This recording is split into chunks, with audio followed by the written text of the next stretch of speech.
ఈ సమస్తము ఎలా ఉంది? ఎలాంటి బ్రహ్మాండం నుంచి పిండాండము అంటే, ఆ పరిపూర్ణత్వం నుంచి ఒక అణువుగా ఎలా ఉన్నాము?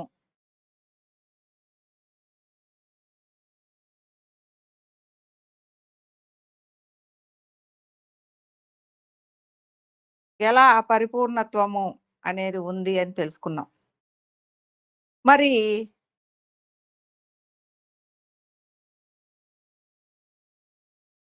దానినే భగవంతుడు అని గూడా మనం చెప్పుకుంటూ ఉన్నాం. అంటే ప్రతిదానికి ఒక పేరు పెట్టడం అనేది మనకలవాటు. అలాగే భగవంతుడు అని పేరు పెట్టాం.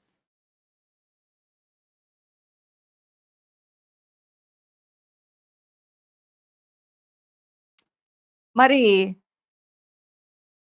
ఈ భగవంతుడు దీన్ని ఎలా నడిపిస్తున్నాడు? భగవంతుడు ఎలా నడిపిస్తున్నాడు దీన్ని?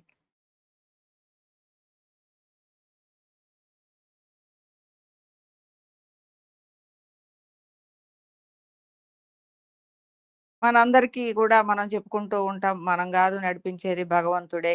కానీ మనం అనుకుంటాం ప్రతి పని జేస్తూ మన తెలివితేటలే, మనమే, మనం జేస్తేనే అవుతది అని మనం అనుకుంటూ ఉంటాం. ఎదుటి వాళ్ళకంటే బాగా ఆలోచించగలుగుతున్నాం. ఎదుటి వాళ్ళకంటే బాగా చేయగలుగుతున్నాం. ఎదుటి వాళ్ళకంటే బాగా ఉండగలుగుతున్నాం. ఇలాంటివన్నీ గూడా మనం ఆలోచిస్తూ ఉంటాం. కాబట్టి మనని భగవంతుడు నడిపిస్తున్నాడు అనేది గ్రహించలేని పరిస్థితిలో ఉంటాం. ఎలా నడిపిస్తున్నాడు భగవంతుడు నడిపిస్తే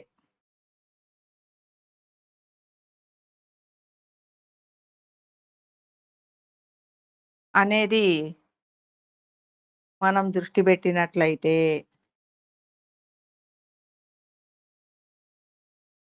ఇక్కడ సనాతనం నుంచి గూడా ఎంతోమంది గురువులు, గురు పరంపరలు దృష్టి పెట్టటం, వాళ్ళ ఆలోచనకి తగ్గట్టు శృతి, స్మృతి, స్ఫుర ప్రకటితంగా అనేక విషయాలని తెలుసుకొని, తర్వాతి తరాలకు అందించటం అనే కోణంలోనే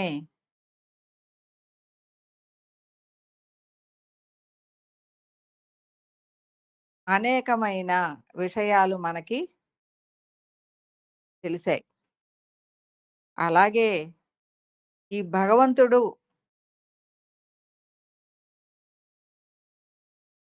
నుంచి అంటే ఏదైతే మనం స్థూలంగా ఉన్నాం. అంటే స్థూలము అంటే కంటికి కనిపించేది. మనలో ఉండి నడిపించే ఆత్మ స్వరూపము సూక్ష్మము అంటాం. ఈ సూక్ష్మము యొక్క జ్ఞాన స్థితి కారణము అంటే ఎందుకు ఈ సూక్ష్మము రాబడింది? ఎక్కడి నుంచి ఈ సూక్ష్మం నడిపించబడుతుంది? ఎక్కడ నుంచి ఈ సూక్ష్మాన్ని నడిపించటానికి కావలసిన విషయాలన్నీ వస్తున్నాయి అనేది దాన్ని కారణము అంటాం.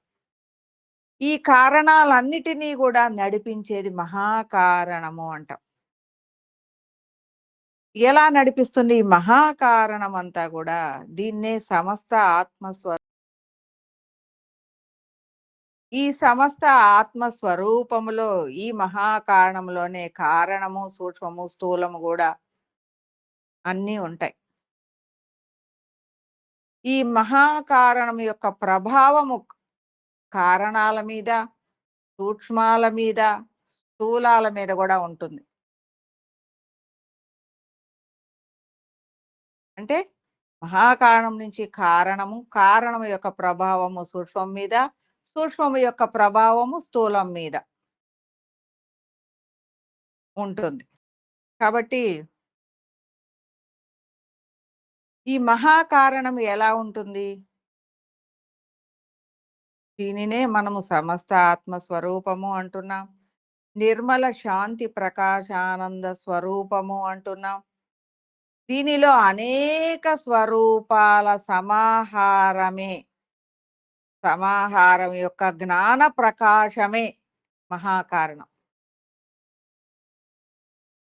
అనేక స్వరూపాలు, అనేక స్వస్వరూపాలుగా, అనేక స్వస్వరూపాల యొక్క జ్ఞాన ప్రకాశము అంతా లయమై మహాకారణముగా ఉంటుంది. అంటే ఈ మహాకారణం అంతా గూడా జ్ఞాన ప్రకాశము, అనేక అనుభవ జ్ఞానాల యొక్క సారం.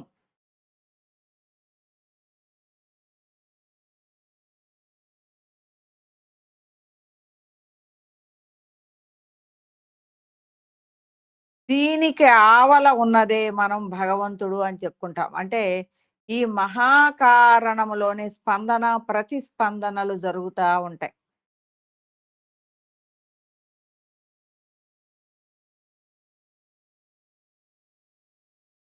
దీన్ని కూడా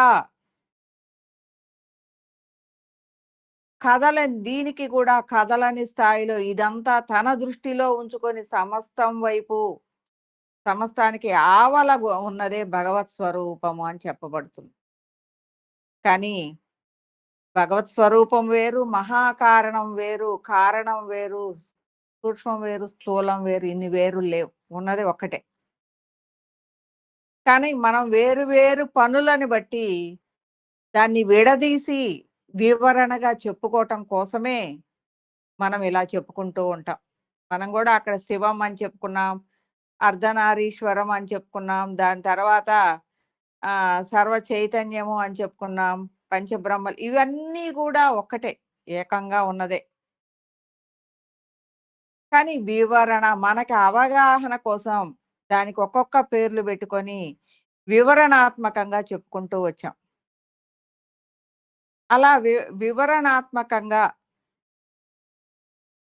మనం చెప్పుకున్న దాంట్లో ఈ మహాకారణములోనే ఇవన్నీ గూడా లయమై ఉన్నాయి. ఈ మహాకారణమంతా గూడా జ్ఞాన ప్రకాశమే. ఇక్కడ స్వరూప భావనలు కూడా ఉండవు. స్వస్వరూప భావనలు గాని ఏమీ ఉండవు. అంటే ఆ పొరలు గూడా లేని జ్ఞాన ప్రకాశంగా ఉంటుంది. ఓన్లీ జ్ఞానమే. అది ప్రకాశంగా మారుతుంది. మళ్ళీ ప్రకాశం అవసరమయ్యే దాన్ని బట్టి స్పందనను బట్టి జ్ఞానముగా మారుతుంది.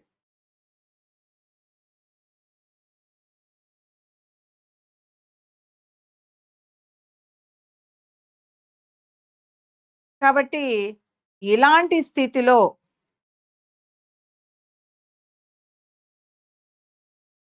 నుంచి స్పందన మూలంగా, ఒక ఆలోచన మూలంగా అనేక కారణాలు అవసరానికి తగ్గ విధంగా అనేక కారణాలు అంటే మనం అక్కడ చెప్పుకోవచ్చు. పంచబ్రహ్మలు అన్నట్లుగా గూడా చెప్పుకోవచ్చు. అనేక కారణాలు, అనేక అవసరాల కోసం అనేక కారణాలు ఏర్పడుతూ ఉంటాయి.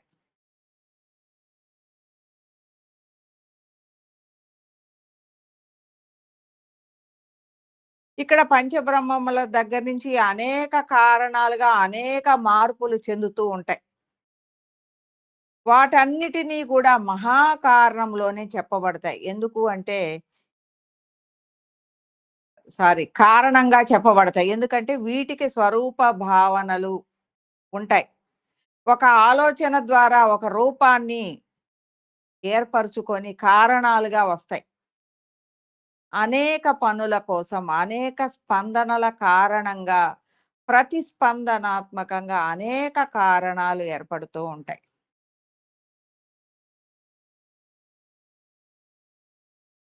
మనకి సృష్టిలో మనం ఎన్నో విషయాలను చూస్తూ వచ్చాం. అనేక దేవతా స్వరూపాలు, అనేక రాక్షస సమూహాలని, రాక్షసుల్ని సంహరించటం కోసం ఇక్కడ మనం అనుకుంటాము అన్నీ గూడా మనిషి రూపాలుగా వచ్చినయేమో అనుకుంటాం. కాదు. అన్నీ చాలా వరకు గూడా ఆత్మస్వరూపాలుగానే రాక్షసత్వంగా నిలబడిన వాటిని ఆత్మస్వరూపంగా ఉన్న దైవ స్వరూపాల రూపాలు కారణంగా ఏర్పడి వాటిని సంహరించటం. అనేది జరుగుతూ ఉంటుంది. మనకి చిన్నప్పుడు మనకి ఊళ్ళల్లో పోలేరమ్మలు, రకరకాల దేవతలు ఊళ్ళల్లో చుట్టూ గూడా ఊరి మధ్యలో గాని ఉంటారు.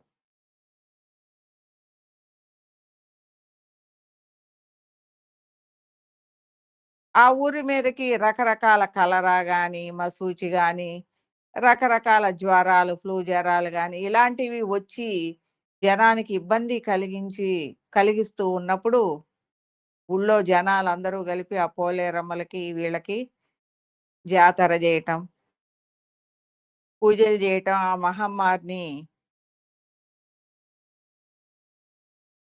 సంహరించమని అడగటం,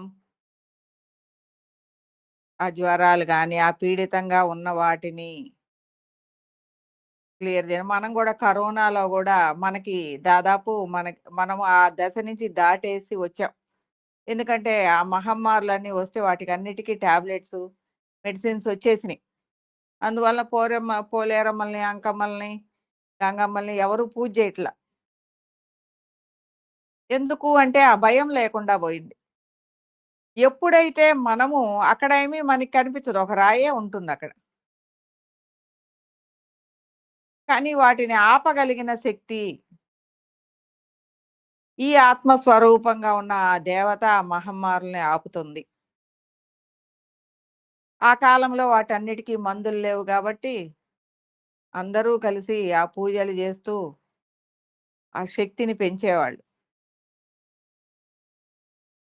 వీళ్ళందరూ దృష్టి పెట్టిన ఆ శక్తే ఆ ఊరిని కాపాడుతూ, ఆ యొక్క ఆ వైరస్‌ని సంహరిస్తుంది. అందువలన ఊర్లో చాలా మందికి సేఫ్ అయిపోతూ ఉంటారు. ఇలాగే సమస్తంలో కూడా మనకి తెలిసిన రక్తబీజుడని,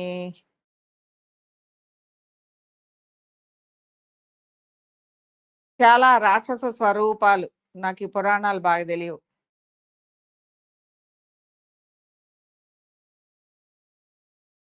చాలా రాక్షస స్వరూపాలని, చాలా దేవతా రూపాలు సృష్టించబడి, మహాకారణము నుంచి కారణంగా సృష్టించబడి, ఈ యొక్క రాక్షస స్వరూపాలని ఈ జనం మీద పీడించబడేయే గాదు. ఆత్మ స్వరూపాలలో పీడింపబడే ఎన్నో దుష్ట స్వభావం గలిగిన స్వరూపాలుంటాయి. ఆ దుష్ట స్వభావం గలిగినయి ఎదుటి వాళ్ళని పీడిస్తూ ఉంటాయి. అలాంటి పీడనము కలిగిన స్వరూపాలు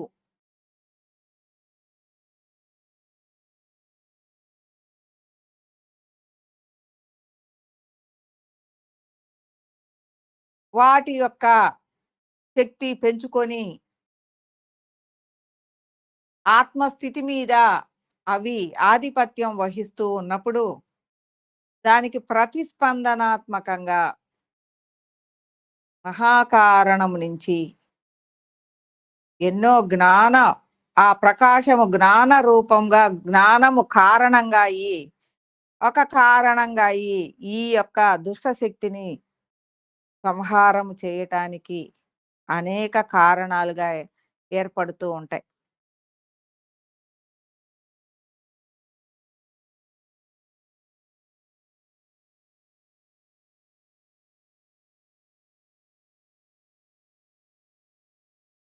మనకి బాగా తెలుసు నరసింహస్వామి హిరణ్యకశిపుడిని చంపటం.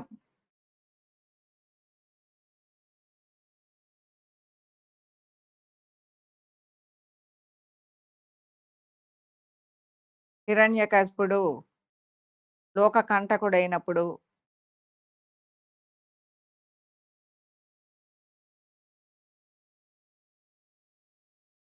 అనేక లోకాలకి కంటకుడయ్యాడు అంటే, ఆత్మస్వరూపంగా గూడా పీడిస్తూ ఉన్నాడు అని. కాబట్టి అలాంటి స్థితిలో ఉన్నప్పుడు మహాకారణం నుంచి ఈ హిరణ్యకశిపుడిని సంహరించటానికి నరసింహ అవతారం సృష్టింపబడి అది సంహరిస్తుంది. అలాగే ఎన్నో అవతారాలు సృష్టించబడటం ఈ సృష్టిలో,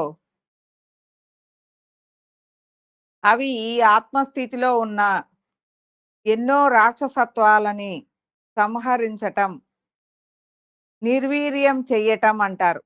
ఇక్కడ ఆత్మస్వరూపంలో ఆ దుష్టత్వాన్ని నిర్వీర్యం చెయ్యటం అనేది జరుగుతూ ఉంటుంది. అందువలన ఈ సమస్తములో ఉన్న ఆత్మస్వరూపంలో నుంచి ఆ రాక్షసత్వము నిర్వీర్యమైపోతుంది. అలాగే ఎన్నో రాక్షసత్వాలు నిర్వీర్యమైనాయి. ఎన్నో దైవత్వ స్వరూపాలు ఈ మహాకారణం నుంచి కారణంగా ఏర్పడి, ఈరోజు కరుణ, దయ, ప్రేమ, మానవత్వం, మమత్వం, మమత, దానం, దయ ఇవన్నీ కూడా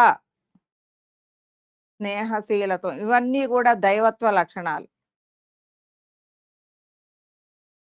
ఒకప్పటి కాలంలో ఇవన్నీ ఆత్మస్వరూపంలో లేవు. రాక్షస స్వభావాలతో ఆ ప్రభావాలు ఎక్కువగా ఉండేయి.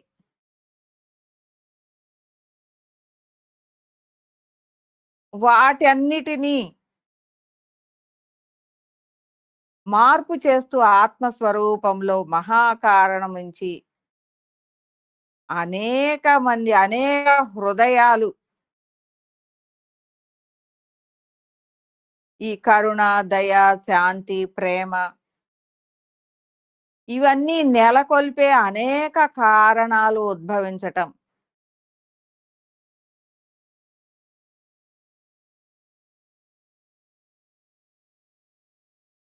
ఇవి ఆత్మస్వరూపంలో వాటి వాటి ప్రభావాన్ని చూపించటం మూలంగా మనందరం ఈరోజు ఇలాంటి లక్షణాలనన్నిటినీ కూడా కలిగి ఉన్నాం.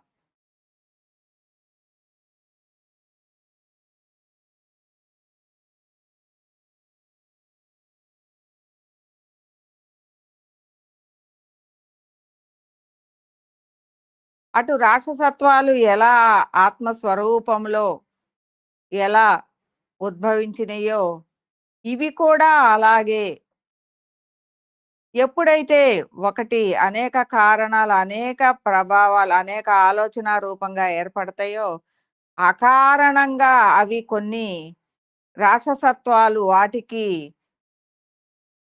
యాంటీగా రాక్షసత్వాలు గూడా ఈ ఆత్మస్వరూపంలో ఏర్పడుతూ ఉంటాయి. మంచితనం ఎలా ఉంటదో, ఎంతైతే ఉంటుందో, దానికి ఈ మంచితనం ఎదుర్కోవటానికి చెడ్డతనం గూడా అలాగే ఏర్పడుతూ ఉంటుంది. వీళ్ళు మంచివాళ్ళు అనంగాల్నే ఎదుటి వాళ్ళలో కోపాగ్ని రగులుతూ ఉంటుంది. ఎంతవరకు మంచివాళ్ళు వీళ్ళు. స్పెషల్‌గా దానికోసం ఏది ఇంకోటి కాదు. ఒక ఆలోచనే, ఒక భావనే. వీళ్ళు మంచివాళ్ళు, వీళ్ళు గొప్పవాళ్ళు, వీళ్ళు ఉన్నతులు అని ఎవరైనా ఒకళ్ళ గురించి అన్నప్పుడు, ఎదుటి వాళ్ళకి ఒక ప్రకోపము, ఒక అజ్ఞాన అంధకారాల యొక్క ప్రభావముతో వీళ్ళ మీద, వీళ్ళ ఆలోచన అనేది వాళ్ళలో నుంచి జనిస్తుంది. ఇది మంచితనమైతే అది చెడ్డతనం, దుష్టత్వం అవుతుంది. ఎందుకు అంటే ఇది ఒక భావన, అది ఒక భావన. ఈ దుష్టత్వ భావన శక్తివంతంగా చకా ఎదుటి దాని మీద ప్రభావం చూపిస్తూ ఉంటుంది. ఈ మంచితనము అనేది తన మంచితనాన్ని నిలబెట్టుకుంటూ, దాన్ని ఎదుర్కుంటూ తన మంచితనాన్ని కాపాడుకుంటూ, ఎంత వ్యధ చెందినా తన మంచితనాన్ని పోకుండా, వాటన్నిటిని అది పెట్టే దుష్టత్వాన్ని అంతటిని భరిస్తూ, ఇది తనని తాను నిలబెట్టుకుంటూ ప్రయాణం చేస్తూ ఉంటుంది. అలాగే మనం దైవత్వం వైపు ప్రయాణిస్తూ ఉన్నాం. దైవత్వ లక్షణాలని తీసుకుంటూ మనం ప్రయాణిస్తూ ఉన్నాం. మన మీదకి రాక్షసత్వపు ప్రభావాలు మన మీద ఎఫెక్టివ్‌గా కనపడుతూ ఉంటాయి. దీంట్లో నువ్వు లొంగిపోవా, దీంట్లో నువ్వు లొంగిపోవా, దీంట్లో నువ్వు లొంగకపోతావా అని. అనేక ప్రభావాలు మన మీద చూపిస్తూ ఉంటాయి. వాటన్నిటిని చూస్తూ వదిలేయాలి. మనము దైవత్వపు లక్షణాల వైపే, దైవత్వం వైపే ప్రయాణం చేయాలి. ఇలా మనము ఈ మహాకారణం నుంచి ఈ అనేక కారణాలు ఏర్పడటం చూస్తూనే ఉంటాం. మనలో గూడా అనేక కారణాలుగా అనేక విషయాలు జరుగుతూ ఉంటాయి. మనలో ఈ మహాకారణము మనలో గూడా జ్ఞాన ప్రకాశముగా మనలో ఉన్న ఆత్మస్వరూపములో ఈ జ్ఞాన ప్రకాశమే మహాకారణంగా ఉంటుంది. మహాకారణం యొక్క కనెక్టివిటీగా ఉంటుంది. మన ఆలోచన కొద్దీ మనలో దైవత్వ లక్షణాలు, దుష్టత్వ, రాక్షసత్వ లక్షణాలు ప్రతిస్పందనాత్మకంగా అనేక కారణాలుగా యాక్టివ్ అవుతూ ఉంటాయి. అంటే అనేక విషయాలలో మనం ఉంటాం. అనేక విషయాలను బట్టి కొన్ని కోపతత్వాలు, కొన్ని సంతోషకరమైనయి, ఆనందకరమైనయి అనేక కారణాలకు అనేక రకాలుగా స్పందిస్తూ ఉంటాం. అలాగే సమస్తము గూడా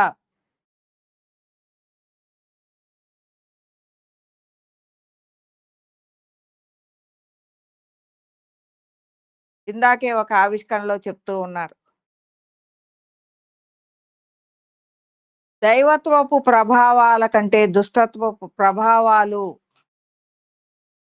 దీని మీద ప్రభావవంతంగా పనిచేస్తూ ఉన్నాయి. వాటన్నిటికీ గూడా ఈ దైవత్వపు లక్షణాలు ఉన్నవాళ్ళు వ్యధ చెందుతూ ఉన్నారు. ఉన్నవాళ్ళు అంటే మనుషులని కాదు. ఆత్మస్వరూపం. అక్కడ మ మనిషి రూపంలో ఉన్న ఆత్మస్వరూపం అవ్వచ్చు, దేహం లేనిదవ్వచ్చు, దేహం ఉన్నదవ్వచ్చు. వాటి మీద ప్రభావాలు ఎక్కువగా ఉన్నాయి.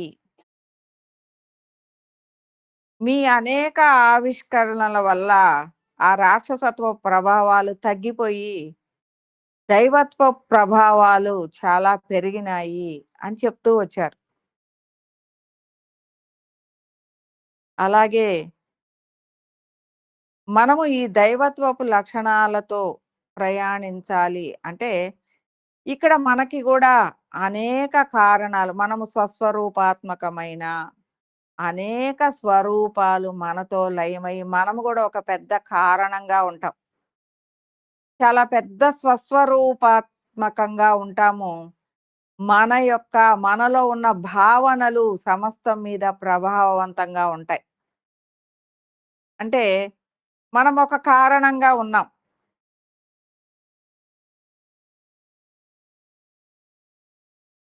సరళ సౌలభ్యమైన భగవంతుడి యొక్క స్థితిగతుల్ని చేరుకుంటూ దైవత్వపు లక్షణాలని సమస్తంలో వ్యాపింపజేయటం, నిర్మల శాంతి ప్రకాశానందాలని సమస్తానికి కలిగించటం, ఇది మొట్టమొదటి ప్రాధాన్యత కలిగింది.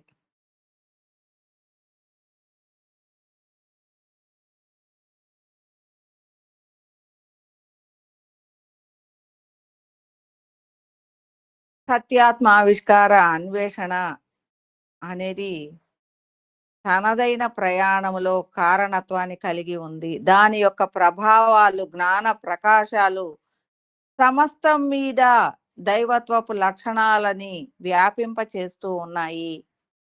అంటే ఇదొక కారణం.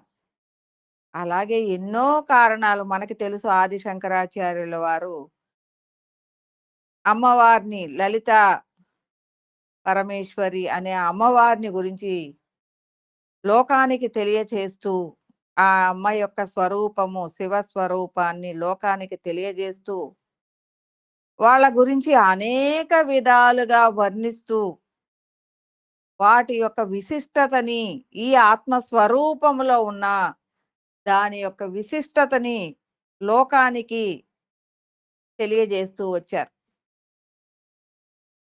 అలాగే శాంతి, దయ, గౌతమ బుద్ధుడు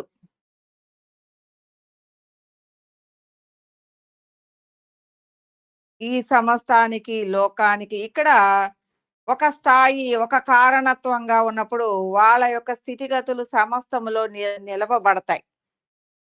అలాగే జీసస్ కరుణ, ఇలా అలాగే కృష్ణ పరమాత్ముడు ప్రేమ, ఇలాంటివన్నీ గూడా కారణత్వంగా ఈ సమస్త ఆత్మస్వరూపంలో వాటి వాటి ఉనికిని ప్రకటితం చేశాయి.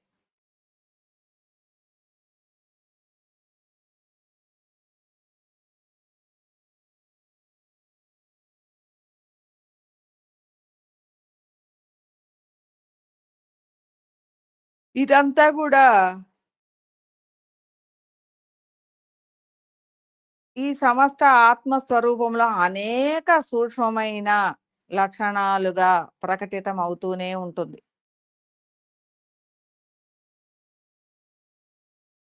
ఇలాంటివి అనేక కారణాలుగా సృష్టింపబడుతూనే ఉంటాయి. అనేక విషయాలుగా ఒక్కొక్కటి ఒక్కొక్క కారణంగా గురువుగా గావచ్చు, దైవ స్వరూపాలుగా గావచ్చు.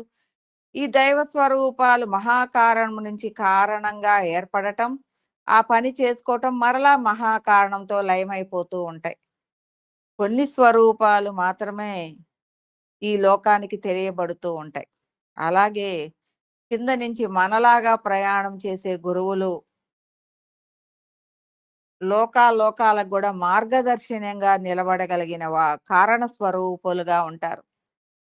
అలాగే పంచభూతాలు గూడా కారణాలను కలిగి ఉంటాయి. కారణ స్వరూపాలుగా చెప్పబడతాయి.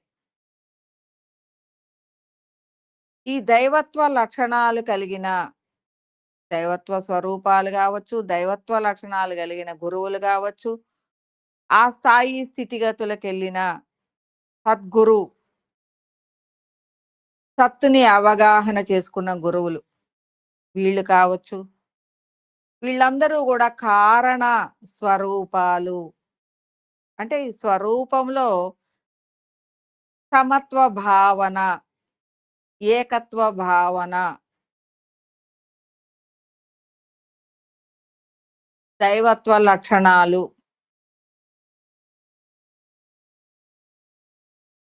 ప్రతి ఒక్కళ్ళ యొక్క హితము కోరుకుంటూ,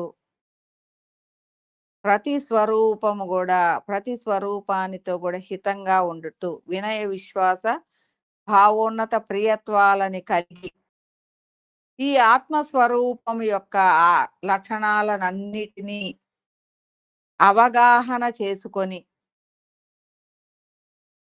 ఈ సమస్తంలో ఉన్నది తామే, అది మనకంటే విడిగా లేదు అన్న అవగాహన కలిగి ఉంటాయి ఈ కారణ స్వరూపాలు.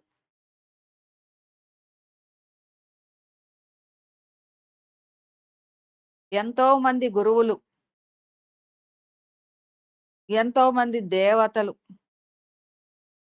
అలాగే ఈ పంచభూతాలు అంటే భూమి, సూర్యుడు, అగ్ని, వాయువు, ఇలాంటివన్నీ గూడా కారణాలు. ఎలా కారణంగా ఉంటాయి అంటే,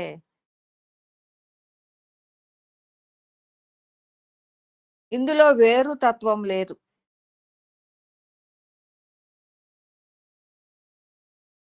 ప్రతి ఒక్కటి నేనైన స్థితిలో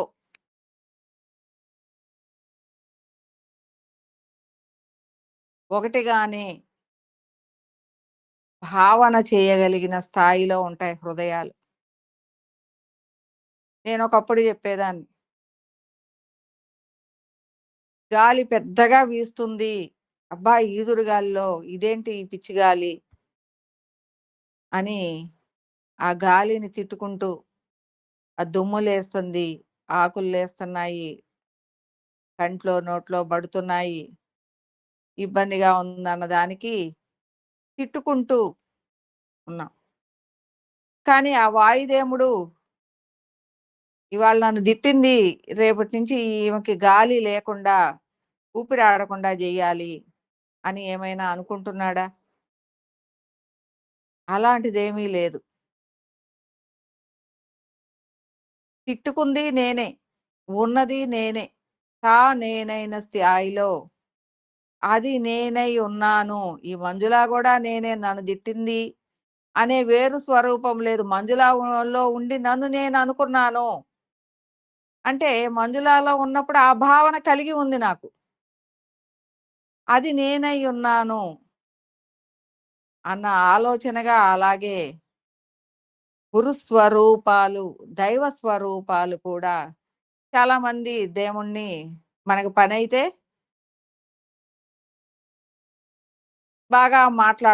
బాగా చెప్తాం. ఈయన వెంకటేశ్వర స్వామి బాగా జేశాడు. నాకంతా మంచి జేశాడు. నేననుకున్నది జరిగింది. చాలా గొప్పవాడు అని. పని గాకపోతే ఈయన ఆపద మొక్కులవాడు గాదు. ఇంకేమీ గాదు. ఈయన పూజించి మాకిబ్బందులొస్తున్నాయి. ఈయన దగ్గరికి ఈయనేమి ఆపద్బాంధవుడు గాదు అనే నిర్ణయానికొచ్చేస్తాం. అని మనము ఆ పూజించిన దేవుడిని నిందిస్తూ ఉంటాం. అలాగని ఆయన నీ మీద కోపం జేసి వస్తాడా అంటే రావటం లేదు. ఎందుకు అంటే ఇక్కడ నింద చేస్తుంది వెంకటేశ్వర స్వామి. ఇక్కడ హితోక్తులు గొప్పగా పలుకుతుంది వెంకటేశ్వర స్వామి. అది ఇది 2గా లేదు. ఇక్కడ ఉండి బాధాతప్త హృదయంగా అది ఇలా పలుకుతుంది. అక్కడ ఉండి అనుగ్రహ హృదయంగా అది చేస్తూ ఉంది. అన్న విధంగా ఏదైతే ఉంటుందో సమత్వ భావన కలిగి ఉంటుందో వాటిని కారణాలు అంటాం. వీటికి ఇవన్నీ గూడా త్రిగుణాతీతంగా ఉంటాయి.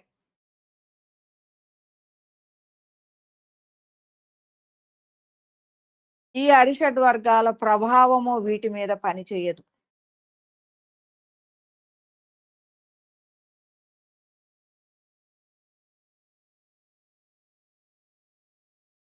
అంటే పని చేస్తాయా? లేవా? అంటే కారణాలన్నీ పనిచేస్తాయి. గుణాల అంటే గుణాలు లేవు అని చెప్పట్లా. గుణాలని తమ ఆధిపత్యంలో ఉంచుకోగలిగిన స్వరూపాలు. గుణాలు వీటి మీద పని చెయ్యవు. త్రిగుణాతీతంగా ఇవి నిలబడి ఉంటాయి. ఇలాంటి కారణ స్వరూపాలు అనేకం. అనేక ఆలోచనల ద్వారా మహాకారణం నుంచి వచ్చే అనేకమైన ఆలోచనల ద్వారా ఇవి ఏర్పడ్డాయి. వీటి నుంచి సూక్ష్మాన్ని ఇవి అనేక పనులని చేయటం కోసం అనేక సూక్ష్మాలని ఎంచుకొని వాటి యొక్క స్పందన నిమిత్తం వాటిని నడిపిస్తూ సూక్ష్మము ద్వారా స్థూలాన్ని నడిపిస్తూ ఆ పనులన్నీ చేయించబడుతూ ఉంటాయి. ఇప్పుడు మనం చెప్పుకుంటూ ఉంటాం. భారీ నీటి ప్రాజెక్టులు, ఒక టెలిఫోన్ రావటం, ఒక కంప్యూటర్ రావటం, నదుల అనుసంధానం చేయటం. ఎక్కడో కొంతమంది నా బిడ్డ ఎక్కడో దూరంగా ఉంది. నా బిడ్డను చూడాలి, మాట్లాడాలి నోరారా.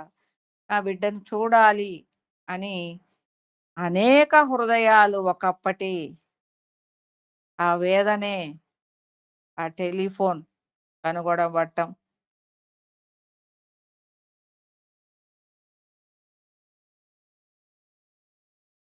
అలాగే ఎంతోమంది గుడ్డి దీపాలు అంటే కిరోసిన్ లాంతర్లు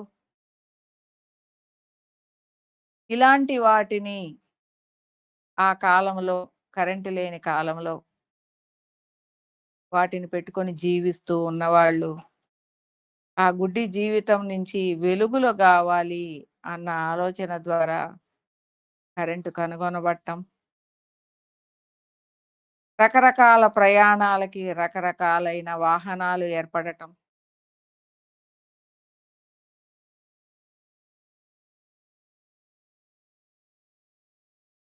అనేక ఇన్‌స్పిరేషన్‌లు, అనేక ఆలోచనల ప్రభావంగా, అనేక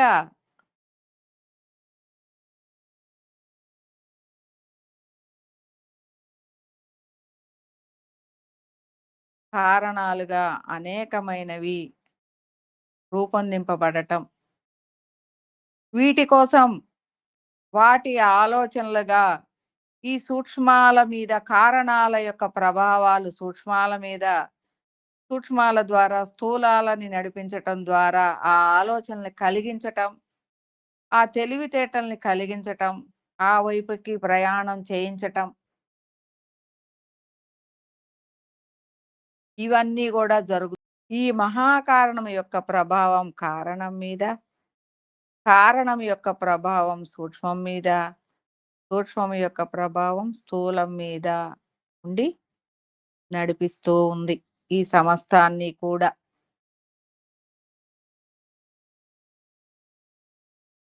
ఈ సు ఈ స్థూలం యొక్క స్పందనలు మనకి చెప్పుకుంటూ ఉంటాం. శివుడాజ్ఞ లేనిదే చీమైనా నడవదు అని. అంటే మహాకారణంలో స్పందన లేనిది ఇక్కడ ఏది కూడా పని చేయలేదు.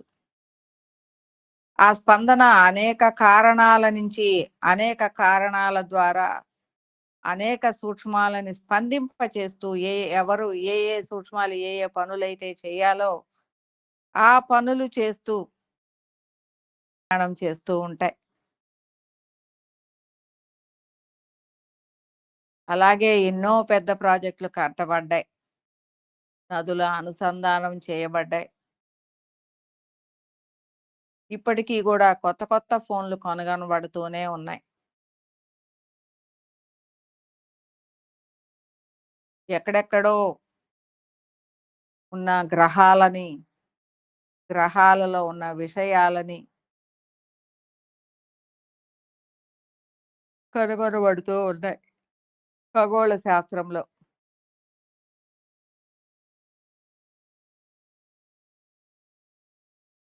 శాటిలైట్‌లు పంపించబడుతూ ఉన్నాయి. ఇలా ప్రతి ఒక్క ఆలోచన మహాకారణం ద్వారానే వచ్చింది. ఒక బల్బులో ఉన్న ఫిలమెంటు రావాలి అంటే కొన్ని వందల సంవత్సరాలు పడుతుంది. ఆ మూలకాలు కనుగొనబడాలి. ఆ మూలకాల యొక్క వాటిని ఉపయోగించటం రావాలి నాగరికత ప్రపంచంలో. వాటికొకటికొకటి అనుసంధానం చేయటం ద్వారా కొత్తదాన్ని ఏర్పరచటం రావాలి. వాటిని అనేక ఉపకరణాలలో ఉపయోగించటం రావాలి. ఒక మైక్రోచిప్ తయారు చేయాలి అంటే ఎన్నో వందల సంవత్సరాలు ఆ మూలకము నుంచి దీన్ని కనుగొనబడాలి అంటే అన్ని కారణాలు, అన్ని అవసరాలు, అన్ని విషయాలు జరిగితే గాని ఈనాడు ఇది ఏర్పడలేదు. అలాగే రాబోయే కాలంలో ఇంకా కొత్త కొత్తయి, ఇంకా కొత్తది మార్పులు చెందుతూ ఏర్పడుతూ ఉంటాయి. అయి మనకింకా ఆశ్చర్యంగా ఉంటాయి. ఈ సమస్తము గూడా మనకంటే భిన్నంగా లేదు. మనలోనే స్థూలంలా ఉన్న మనలోనే సూక్ష్మముంది. సూక్ష్మంగా ఉన్న మనని నడిపించేది కారణమే. ఈ కారణాలన్నీ ఏర్పడిచే ఆలోచన మహాకారణం నుంచే వస్తుంది. ఇవన్నీ మనం కనెక్టివిటీగానే ఉన్నాం. సమస్తము ఏకత్వంగానే ఉంది. ఈ ఏకత్వంలో భిన్నత్వాన్ని మనం చూస్తూ ప్రతిదాన్ని గురించి ఆహ్, విశ్లేషణగా చెప్పుకోవటం కోసమే ఈ భిన్నత్వాన్ని మనము చెప్పుకుంటూ ఉన్నాం. కానీ ఇది ఉన్నదంతా ఏకంగానే ఉంది. అలాగని నువ్వు పూర్తిగా మహాకారణంగా ఉన్నావా అంటే లేదు. మహాకారణం యొక్క ప్రభావం నీ మీద ఉంది. అది ఎంతటి ప్రభావము ఎప్పుడవుతుంది అంటే, నువ్వు పరిపూర్ణత్వాన్ని సాధించినప్పుడు దాని ప్రభావాన్ని పూర్తిగా అనుభవించగలవు. అదే నీవవుతావు.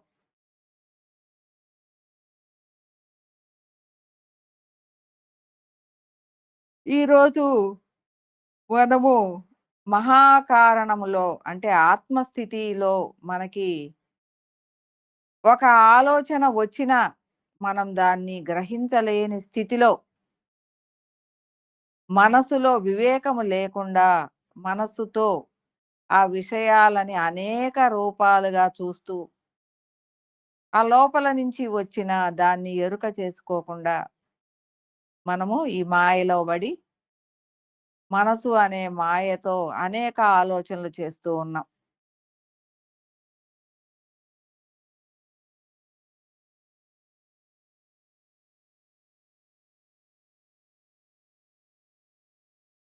కాబట్టి మనము ఈ అంతర్ ప్రయాణం ద్వారా ఈ మాయ నుంచి ఈ మనసు అనే మాయ నుంచి మనము హృదయ స్థాయికి ఎదిగి ఆ హృదయము నుంచి వచ్చే ఈ మహాకారణం యొక్క స్పందనలని స్వీకరించే స్థాయికి ఎదిగినప్పుడు మాత్రమే 100 రకాల ఆలోచనలు తగ్గి 1, 2 రకాలలోనే నిలబడగలుగుతాం. అంటే ఈ మనసు ఆలోచనలు ఎప్పుడు తగ్గుతాయి? హృదయ స్థాయిలో నువ్వు ఆత్మస్థితితో లయమయ్యి, ఆత్మస్థితి యొక్క స్పందనలని నీ స్పందనలుగా స్వీకరించగలిగినప్పుడు. అంటే అది తప్ప ఈ మనసు అనేక ఆలోచనల యొక్క విధి విధానాలు పని చేయవు మన మీద.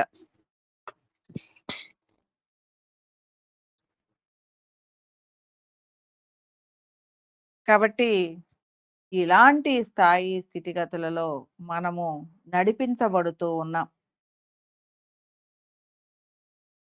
ఎలా నడిపించబడుతున్నాం? భగవంతుడి ద్వారా, భగవంతుడి యొక్క ఆలోచన ద్వారా మనము నడిపించబడుతూ ఉన్నాం.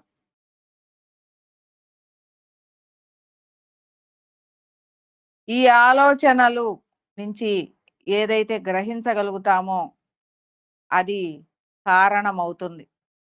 ఆ కారణంగా మనము ఈ జన్మలో నడిపించబడుతూ ఉన్నాం ఈ జీవితాన్ని.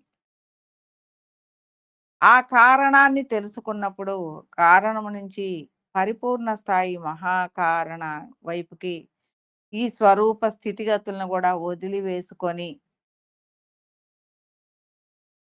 దేహ స్థితిగతులను కాదు స్వరూప స్థితిగతులను కూడా వదిలివేసుకొని జ్ఞాన ప్రకాశమైన ఆ మహాకారంలో లయమయ్యే స్థితిగతులు రావటమే పరిపూర్ణత్వం.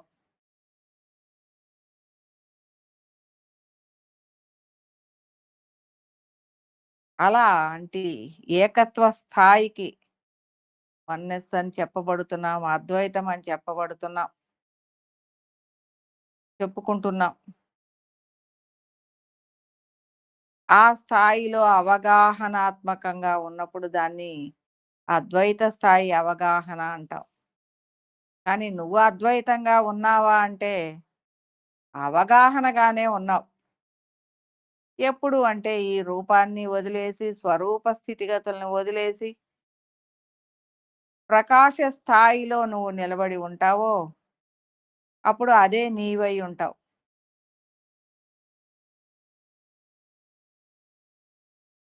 ఓకే.